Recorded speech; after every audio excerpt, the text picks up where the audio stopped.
PKR hari ini mempersoalkan sikap membungkam Menteri Besar Kedah Muhammad Sanusi MD Nor susulan tindakan mahkamah yang mendakwa dua bekas pegawainya berkaitan usaha sama perlembungan unsur nadir bumi RII di negeri itu.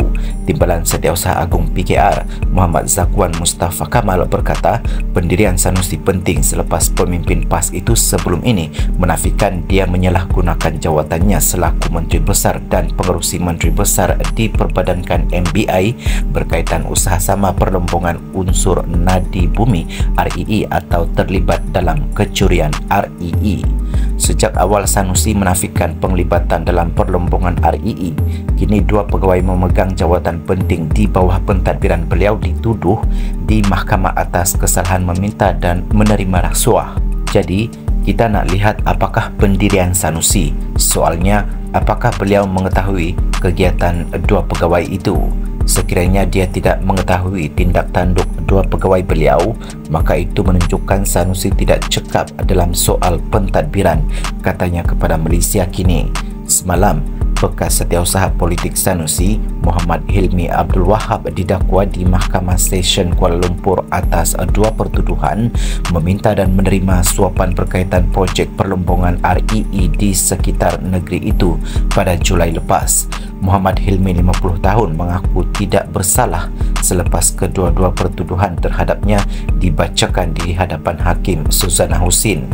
Bagi pertuduhan pertama, Muhammad Hilmi didakwa meminta suapan wang tunai berjumlah RM250,000 daripada pengarah syarikat kumpulan perlembungan RII Sendirian Berhad, Liana Mamat atau Khalid 40 tahun melalui Syed Muhammad Syed Alufi 34 tahun. Ia sebagai dorongan bagi tertuduh yang ketika itu adalah setiausaha politik kepada Sanusi membantu syarikat berkenaan mendapat kelulusan permohonan lesen perlembungan dan lesen penjelajahan RII di sekitar Kedah. Sementara itu, bekas Ketua Pegawai Eksekutif CEO MBI Kedah Muhammad Sobri Osman 63 tahun mengaku tidak bersalah di Mahkamah Session Alosta semalam terhadap dua pertuduhan meminta dan menerima rasuah pada Mei lepas. Dia membuat pengakuan itu selepas kedua-dua pertuduhan dibacakan terhadapnya di hadapan Hakim Rohatul Akmal Abdullah.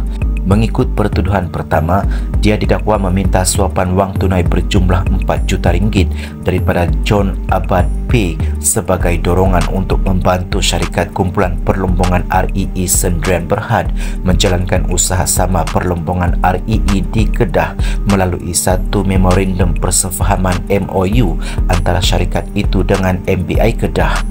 Untuk rekod, Setiausaha Agung Saifuddin Nasution sebelum ini berkata ketidakcekapan Sanusi dalam mentadbir urus kerajaan negeri Kedah adalah sebab berlakunya kecurian RII.